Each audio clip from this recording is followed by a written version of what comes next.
السلام علیکم۔ پرامن انقلاب کا آغاز ہو چکا ہے جو 24 مارچ سے آن ورڈ آگے چلے گا۔ پرامن ہوگا، پرسکون ہوگا، کوئی مارا دھاڑی، کوئی کچھ نہیں ہوگا۔ اور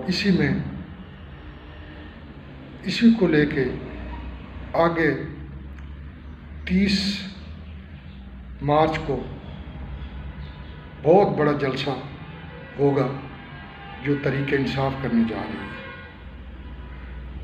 بہت بڑا جلسہ ہوگا جس جلسے کے اندر آپ کو ایسے سیاستدان نظر آئیں گے جو ماضی کے اندر تحریک انصاف کے سخت مخالف تھے۔ اس سٹیج کے اوپر اور بھی تبدیلی آپ کو نظر آئے گی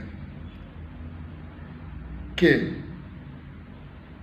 اس سٹیج پہ تقریر عمران خان کی سنائی جائے گی۔ یہ بہت بڑی خبر ہے، عمران خان کی پہ سنائی جائے گی۔ اس تقریر کے اندر آگے کا پورا لائحہ عمل دیا جائے گا۔ یہ میں آپ کو خبر دے رہا ہوں، پورا لائحہ عمل دیا جائے گا کہ آگے ہم نے کیسے چلنا ہے، لیکن ہوگا پرامن، کوئی کسی قسم کی توڑ پھوڑ والا عنصر اس کے اندر نہیں ہوگا۔ اس کے بعد جلسہ ہوگا، جلسے کے بعد بہت سی پارٹیاں اس میں شمولیت اختیار کریں گی۔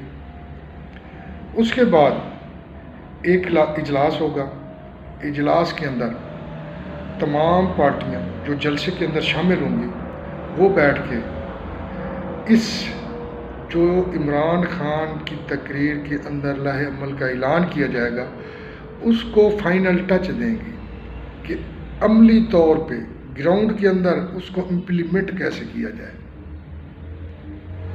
یہ خبر ہے۔ اس کے بعد یہ بھی میں آپ کو خبر دیتا چلوں، یہ فائنل تحریک ہے، اس کے بعد دوسری تحریک کوئی نہیں ہوگی، یہ فائنل تحریک ہوگی۔ اگر آپ خاموش انقلاب کہیں تو غلط نہیں ہوگا۔ اسی کے ساتھ ساتھ جب اس طرح کی چیزیں چلتی ہیں تو حکومت کے لیے کوئی اچھی خبر نہیں ہوتی۔ یہ پاکستان کی تاریخ کے اندر پہلی مرتبہ ہے کہ حکومت آئی بعد میں ہے، تحریک پہلے سٹارٹ ہو گئی ہے۔ اس تحریک کا بلا شبہ نقصان حکومت کو ہی ہوتا ہے۔ حکومت کو دل بڑا کرنا چاہیے اور بڑے دل کے ساتھ ساتھ سب مل کے اسٹیک ہولڈر بیٹھ کے ایک اچھا لائحہ عمل تیار کریں جس سے اس ملک کو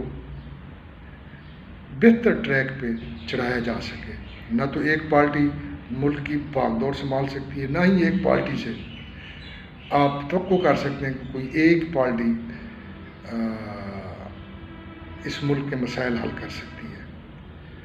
اس وقت یونائٹی کی ضرورت ہے، ملک کو ایک اتحاد کی ضرورت ہے اور سب پارٹیاں مل کے اتحاد کے ساتھ ایک ایسا لائحہ عمل بنائیں جس سے ملک ترقی کر سکے اور اس عوام کے لیے بہتر روزگار کے مواقع پیدا ہوں۔